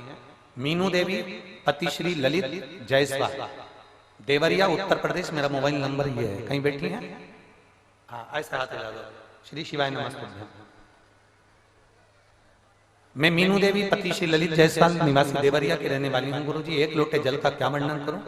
आपकी कथा टीवी पर श्रवण करते थे, आपको पहली बार यहाँ पर देखा है। एक लोटा जल, और आप जो मासिक शिवरात्रि की पूजन कराते हो, सावन के महीने में जो शिवरात्रि का पूजन कराते हो, वो साधारण नहीं है। रुद्राक्ष उत्सव जो करते हो वो साधारण नहीं है। मैं उस व्रत का वर्णन करना चाहती हूँ गुरुदेव। कुछ ही महीने बाद मेरा बेटा जो सरकारी नौकरी के लिए अप्लाई कर रहा था, उसकी नौकरी नहीं लग पा रही थी। सारी उम्मीदें उसकी चूर चूर हो गई, वो लग नहीं पा रहा था। तब हमने कथा के माध्यम से अपने बेटे से कहा कि तुम शंकर को एक लोटा जल चढ़ाना प्रारंभ करो। मेरे बेटे ने हंसकर कहा, क्या जल चढ़ाने से महादेव सुन लेते हैं? ऐसे तो दुनिया में ना जाने कितने लोग हैं जो जल चढ़ाते रहते हैं। मैंने कहा नहीं, सियोर वाला महाराज कहता है और वो कहते हैं तो शंकर भी उनकी वाणी का स्मरण करते हैं। आप जल चढ़ाओ, जरूर बाबा सुनेगा। मेरे बेटे ने जल चढ़ाना प्रारंभ करा, और मेरे बेटे ने जो नहीं सोचा था, ऐसी नौकरी मेरे बेटे को बाबा ने, सरकारी नौकरी, इसको वैज्ञानिक पद पर मेरे बेटे को नौकरी मिल गई गवर्नमेंट की। वो इसको वैज्ञानिक पद पर नौकरी में लग गया।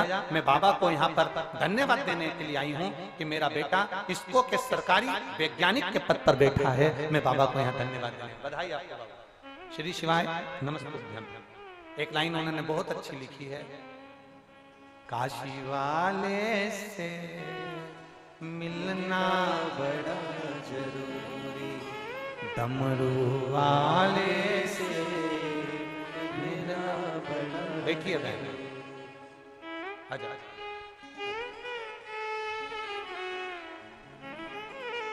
पर एक निवेदन आपसे दीदी, एक निवेदन मैं सभी से करना चाहूंगा। जब आप व्यासपीठ पे पूनम दीदी, जब ये सब लोग लाइन लगाने के लिए आते हैं या यहाँ प्रणाम करने के लिए आते हैं, या शाम को बेलपत्र लेने के लिए आते हैं, या हमसे मिलने के लिए हमारे जहां फेरे वहां आते हैं, हमारा एक नियम है।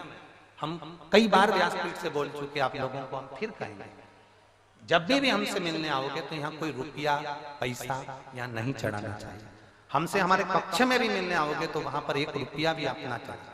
रुपया चढ़ाकर आप हमारे महादेव को नीचा दिखाने का प्रयास करते हो। इसलिए आपसे निवेदन है, आप मिलो, आओ, हम मिलेंगे। आप यहाँ से बेलपत्र लो, जाओ। हमको सबसे बड़ा, ये इतनी सारी लाइन लगाकर लोग आते हैं, मिलते हैं और यहाँ रुपया चढ़ाकर जाते हैं, हमको अच्छा नहीं लगता। आप मिलो। उसका नाम है कुबेर भंडारी। वो दुनिया को कुबेरेश्वर महादेव इतना लुटा रहा है कि कोई कमी नहीं है, बाबा की कृपा। पर आपसे निवेदन है, मिलो हमसे, हम मना नहीं करेंगे, पर आपका एक रुपया भी व्यासपीठ पर नहीं चलना चाहिए। एक रुपया भी आप ना चढ़ाओ, और हमसे मिलने कमरे में भी, कक्ष में भी आए, जहां हमको ठहरे वहां भी आए, तो आपका रुपया नहीं चढ़ना। आप मिलो, प्रणाम करो, बेलपत्र दो। आप भी बेलपत्र दो, हम भी बेलपत्र दे, ले जाओ, भगवान शिव का नाम का गुणगान करो, भगवान का भजन करो। ये हमारे कुछ नियम है। हम 3 दिन से सबको कहे तो कोई सुनने को तैयार नहीं होता। उसका स्मरण करो। हम नहीं चाहते थे कि इसको टीवी के माध्यम से लोगों तक पहुंचे, पर हम कहे भक्ति करो बाबा। आप यहाँ झोली पसार कर, हम कथा विराम होती तो झोली पसार कर प्रणाम करते कि तेरा ही दिया मैंने खाया पिया है, तेरा शुक्रिया, तेरा शुक्रिया, मुझे भोले बाबा ने बहुत दे दिया है, तेरा शुक्रिया, तेरा शुक्रिया। वो दीप किसी काम का नहीं, शिव की कृपा है। मीनू देवी पति श्री ललित जायसवाल, बहुत बहुत साधुवाद आपका। आपका बेटा इसको में सरकारी नौकरी में वैज्ञानिक पद पर विराजमान हुआ। ये बहुत बड़ी नौकरी है, बाबा की कृपा से वैज्ञानिकों के पद पर प्रतिष्ठित है। शिव कृपा, शंभु की उदार। एक पत्र और आया है, पत्तल भेजते हैं पर सामान नहीं भेजते खाने में। सरिता देवी पति रणजीत जी शर्मा, ग्राम मधवलिया, चूरापार, जिला कुशीनगर। कहीं बैठे हैं क्या? कहीं बैठे हो तो हाथ हिलाइएगा। दिख गए क्या? कहां बैठे? लिया बच्चे को, लिया लिया। बाबा जी कोटि कोटि प्रणाम। लोगों के यहां संतान होती थी, आपकी कथा में सुनते थे। किसी को 20 साल में, किसी को 30 साल में, किसी को 35 साल में, किसी को 40 साल में संतान दी। बाबा मेरे शादी को 17 साल हो गए थे, संतान का सुख नहीं था। हमने लखनऊ के सारे डॉक्टरों को दिखा लिया था, सारे डॉक्टरों से इलाज करवाया, पर संतान का सुख नहीं आया। डॉक्टर कहते थे हमारा ट्यूब ब्लॉक है, उसके कारण बस तुम्हें कभी जिंदगी में संतान नहीं होगी। बाबा हमने जब आपकी कथा सुनी तो एक महिला को 30 साल के बाद औलाद हुई थी शादी की। हमको आज जग गई, हमारा बाबा हमको 17 साल के बाद जरूर देगा, ये पक्का है। हमने सफेद आंकड़े की जड़ का प्रयोग करा, पशुपतिनाथ का व्रत करा, और बाबा की कृपा से मेरा 1 महीने के अंदर गर्भ ठहर गया, और बाबा की कृपा से 17 साल के बाद मुझे पुत्र रत्न की प्राप्ति हुई है, जिसको मैं लेकर आई हूं बाबा प्रणाम करने के लिए। 17 वर्ष के बाद संतान की प्राप्ति। 17 वर्ष ये शिव है। ओ घड़ी शम। एक वो जयसवाल लाने वाली थी, उनको वो जयसवाल को जान दो पवन जी, कोई जयसवाल है ना, उनको जान। 17 वर्ष के बाद संतान की प्राप्ति। शिव तत्व है, ओ घड़ी है शिव। सहज नहीं है मेरा महाराज। दिया सोने की चमक हमें दिख रही है, दीपक सोने की चमक हमें नजर आ रही है, पर वो सोने की चमक हमारे लिए कहीं घातक न बने, उसका स्मरण। हमें दिखावे में नहीं पड़ना, हमें तो 1 लोटा जल लेकर देवादिदेव महादेव को समर्पित करना है। बोल बम का नारा है और बाबा एक सहारा। हमें शिव भक्ति की ओर रमना, हमें उससे मतलब नहीं।